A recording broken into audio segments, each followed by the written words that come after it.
Olá, estudante! Vamos seguir com a nossa semana de acolhimento do ciclo 5? Mas antes eu quero lembrar que o novo PET já está disponível para download no site estudeemcasa.educação.mg.gov.br. E quem está aqui conosco é a professora Viviane Soares, de História. Seja muito bem-vinda, professora. Obrigada, Gabriela. Conta pra gente o que você preparou para essa aula de hoje especial. Então, Gabriela, a aula de hoje, ela é um acolhimento, né, para a próxima etapa, para o próximo ciclo que nós vamos ter. Então, nós vamos trabalhar as questões do Enem, que estiveram presentes nas nossas aulas, mas que muitas vezes nós não conseguimos realizar durante a aula. Então, geralmente fica ao final do slide uma questão sugerida para que o aluno possa resolver. Então, todas essas questões, elas vão ser, né, tratadas aqui, nós vamos comentar, vamos voltar um pouquinho no assunto para relembrar e poder resolver, né, essas questões aí agora. Então, vamos lá. Como foi dito, é uma correção comentada das atividades, né, que estavam na aula preparatória para o Enem. Dúvidas que surgiram ao longo do processo, né, algum assunto que pode não ter sido, né, muito bem elucidado aí, eles vão ser revistos e aprofundados agora. Então, olha, a primeira semana nós trabalhamos com o tema globalização. Eu sempre acho muito importante mencionar que os temas das aulas para o Enem, né, de História, eles são temas que estão presentes no PET. Então, muitas vezes, nós não conseguimos fazer aula com as 4 semanas, né? Então, os temas que estavam lá, a gente vê nas aulas do Enem, de uma maneira mais aprofundada, né? Então, globalização é o nosso primeiro tema. E nós trabalhamos aí com uma questão de verdadeiro ou falso a respeito das vantagens da globalização. Então, nessa aula específica, nós falamos desde o conceito de globalização, nós falamos dos tipos de globalização, né? Globalização da informação, globalização econômica, globalização cultural. E depois nós fomos falando a respeito das vantagens e das desvantagens. Então, sobre as vantagens, a gente deveria colocar aqui verdadeiro ou falso. Gabriela, você quer, né, ler para a gente as questões? Vou te ajudar, professora. A compreensão espaço-tempo, ou seja, diminuição das distâncias e do tempo graças aos avanços tecnológicos. Então, gente, nós podemos dizer que houve uma compressão do espaço-tempo? A gente pode dizer que os avanços tecnológicos, eles permitiram que as distâncias fossem encurtadas e que o tempo, né, contribuísse aí, que ele se modificasse, vamos dizer assim, nesse contexto, né? Então, era verdadeiro ou falso para essa questão. Vamos revelar aqui. Então, verdadeiro, né? O que a gente diz, gente? Antes, era muito difícil de você comunicar com alguém que estivesse num lugar muito longe, de você saber até mesmo o que acontecia, né? Então, tudo isso era mais complexo. À medida em que a gente tem o avanço aí desse desenvolvimento tecnológico, que se torna possível aí tanto meios de locomoção mais rápido, também outros meios aí, né, de compreender o lugar do outro, o mundo do outro. A gente pode citar a internet, como que a gente consegue acessar, né, em instantes, eu consigo saber o que a pessoa está fazendo lá do outro lado do mundo, né? Então, quando a gente fala de encurtar as distâncias, é porque foi facilitado, né, tanto você ir e vir, né, você se movimentar, ou você, sem sair do lugar, conseguir saber das coisas em qualquer outra região, né? Então, por isso, essa primeira questão nossa é verdadeira. Vamos para a segunda questão? A maneira como a globalização expande-se ocorre de forma semelhante, tanto nas nações mais desenvolvidas quanto nas menos desenvolvidas. Então, essa afirmativa está dizendo o seguinte, né? Que a globalização, ela acontece e se desenvolve da mesma forma, independente da região do mundo que a gente está tratando, independente das condições dessa região, né? Então, será que essa questão é verdadeira, né? Todo mundo passou pelo processo de globalização da mesma forma ou não? Em alguns lugares chegou de um jeito, em outros lugares de outro. Vamos revelar, então? Espero que você tenha marcado falso nessa questão, né? Por quê?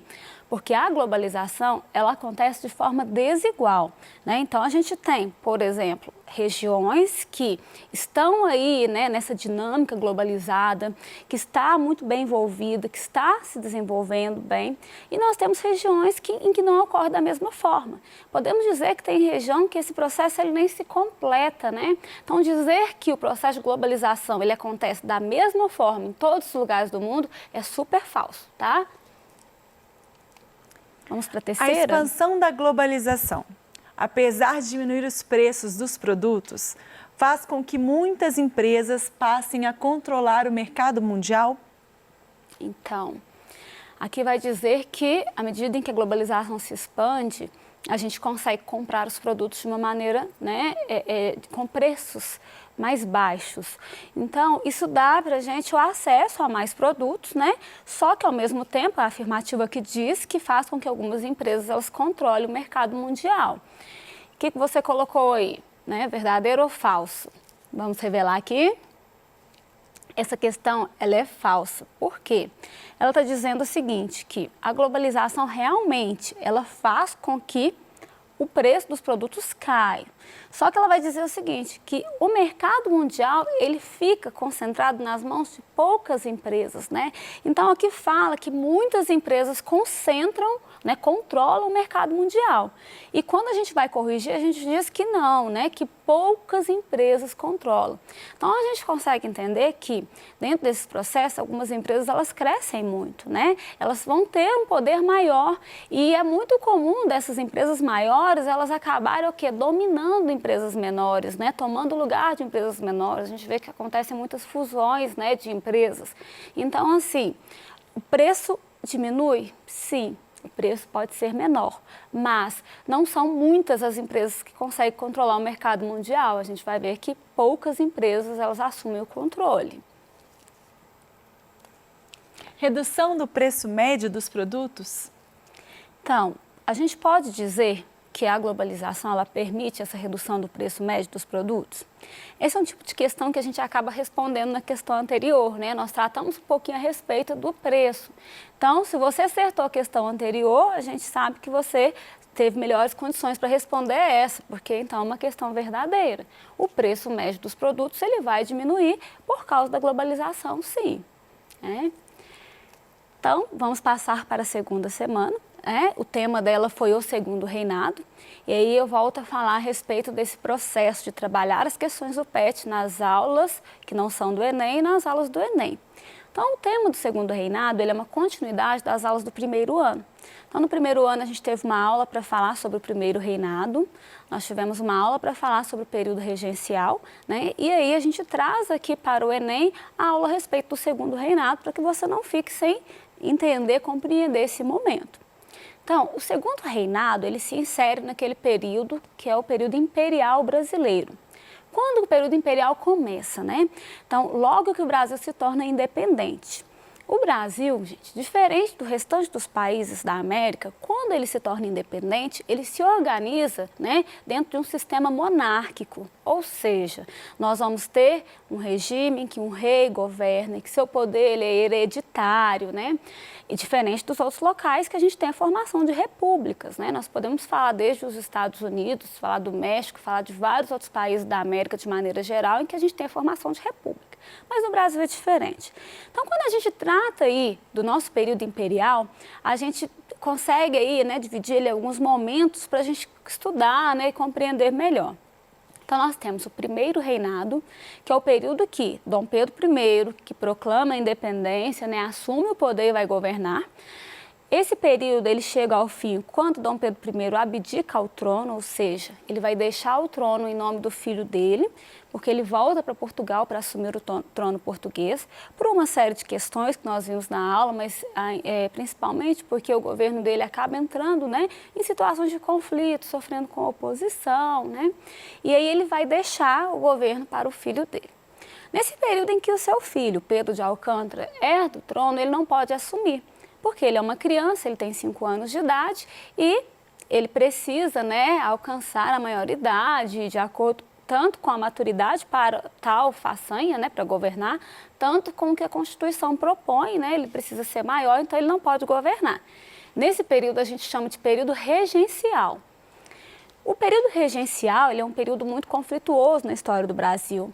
Ele é um período em que a gente tem uma insatisfação muito grande, a gente tem a ocorrência de muitos conflitos, né? E como uma medida para garantir a unidade, né, do território, para impedir que o Brasil se fragmente, para impedir que, por exemplo, aconteça no Brasil o que aconteceu na América Espanhola, né, que a gente tem lá toda aquela colônia que se torna um monte de países, né? Então, pensando nessa unidade, a gente vai ter o golpe da maioridade. O golpe da maioridade, ele vai adiantar a maioridade do Pedro de Alcântara, né, que era uma criança que tinha 14 anos, mas ele se torna maior com essa idade. Esse golpe, gente, ele se insere em uma série de questões políticas desse contexto, principalmente as disputas partidárias. Então, a gente tem dois grupos principais aí que estão na disputa, né, que são os conservadores e os liberais. Né? Os conservadores, aqueles que são a favor de uma centralização do poder, os liberais são a favor de uma descentralização, mas a gente percebe que quando os dois querem estar no poder, eles agem de uma maneira muito parecida.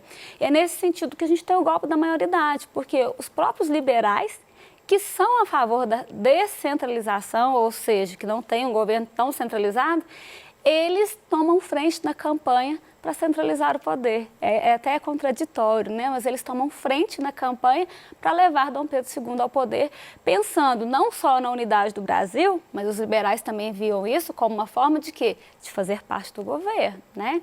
Então, é esse momento da história específico que foi tema da nossa aula do Enem, o Segundo Reinado, que é desde que Dom Pedro II assume o poder, né, com o golpe da maioridade, até o final do Império Brasileiro, né, quando é proclamada a República em 1889.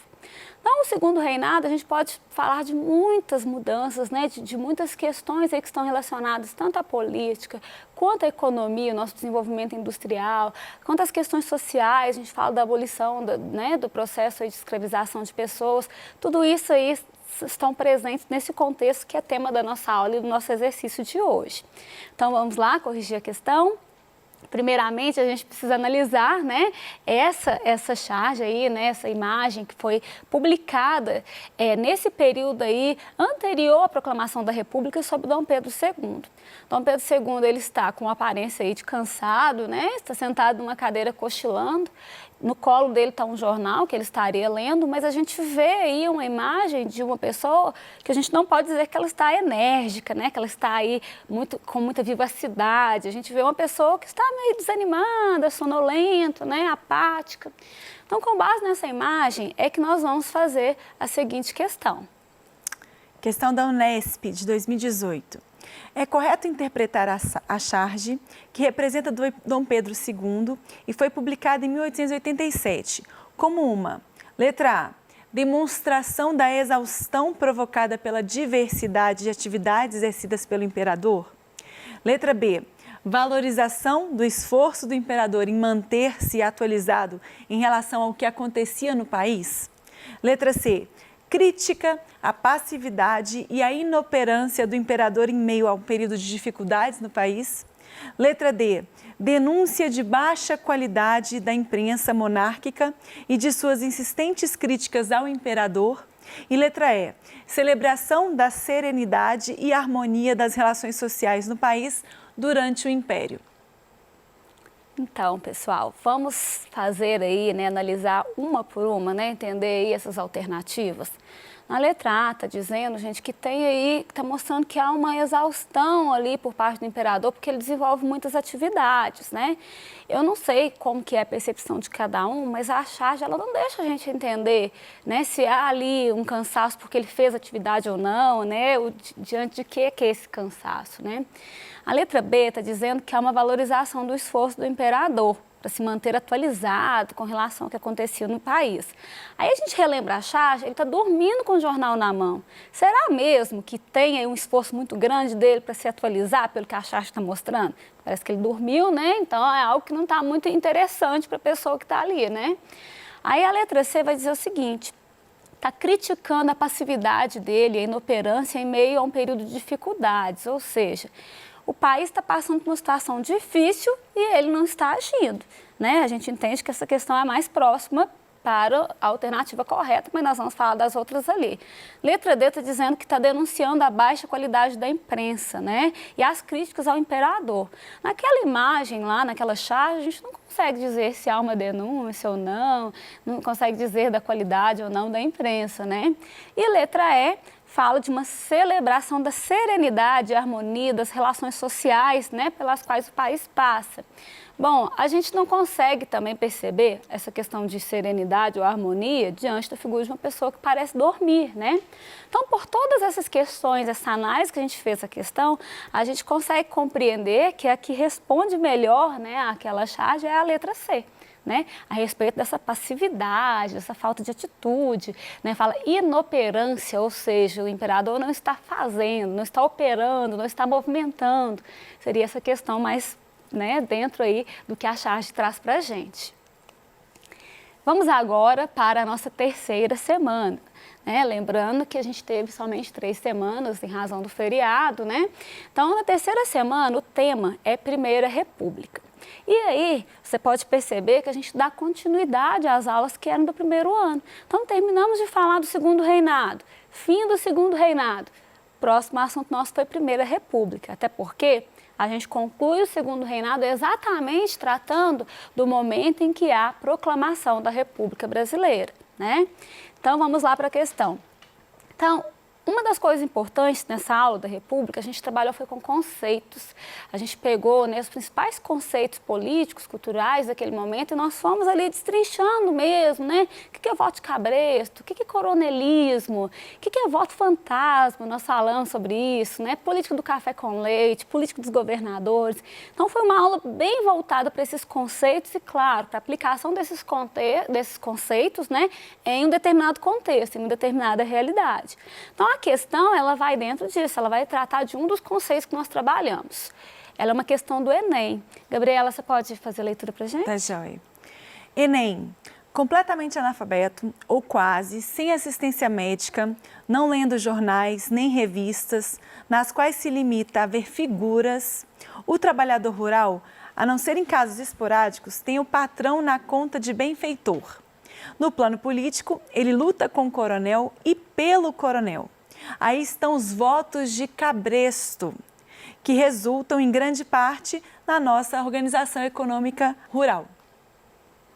Então, gente, esse texto ele fala um pouco, né, sobre o trabalhador, sobre as condições dele, né, e como ele vive, o porquê que ele está relacionado ao coronelismo, e porquê que ele está relacionado ao voto de cabresto. Então, fala, o coronelismo, fenômeno político da Primeira República, que é de 1889 a 1930, tinha como uma de suas principais características o controle do voto, o que limitava, portanto, o exercício da cidadania. Nesse período, essa prática estava vinculada a uma estrutura social. Letra A, igualitária, com um nível satisfatório de distribuição da renda. Letra B, estagnada, com uma relativa harmonia entre as classes. Letra C, tradicional, com a manutenção da escravidão nos engenhos como forma produtiva típica. Letra D, ditatorial, perturbada por um constante clima de opressão mantido pelo exército e polícia. Letra E, agrária, marcada pela concentração da terra e do poder político local e regional. Então, vamos tratar um pouquinho sobre cada uma dessas questões, né? A primeira palavrinha de cada questão, ela já nos ajuda muito na hora de resolver, porque a letra A fala de uma sociedade igualitária. Pela condição que nós vimos o trabalhador, a gente pode dizer que tinha uma sociedade igualitária, que ele tinha acesso à distribuição de renda? Não podemos, né? Letra B fala que ela é estagnada, mas ela tem harmonia entre as classes. Nós justamente falamos, né, da falta de acesso desse trabalhador, então nós não podemos falar de harmonia. C, tradicional, com a manutenção da escravização nos engenhos como forma produtiva típica. Será que a gente está tratando somente dessa estrutura de trabalho, né? Letra D, ditatorial, perturbada por uma grande opressão, né, que é feita pelo exército e pela polícia. Ali a gente viu que fala muito do coronel enquanto fazendeiro, né? Letra E, ela é agrária, mantida pela concentração de terra e do poder político local e regional. Então, a letra E, a gente percebe que ela é que melhor se encaixa na questão justamente porque a gente está tratando, sim, de uma sociedade agrária. A gente está falando, sim, da concentração de terra e, claro, relacionando como que essa concentração de terra, ela dá ao coronel o poder local, ali onde ele vive, e também naquela região. O que faz com que ele conduza as eleições, ele conduza o eleitor, né? Que ele faça a troca de favores, o voto de cabresto, né? Obrigando a votar em determinado candidato. Então, Nós concluímos aqui a nossa correção das atividades e te espero em breve para outros assuntos, outras aulas voltadas para as provas do Enem. Até lá!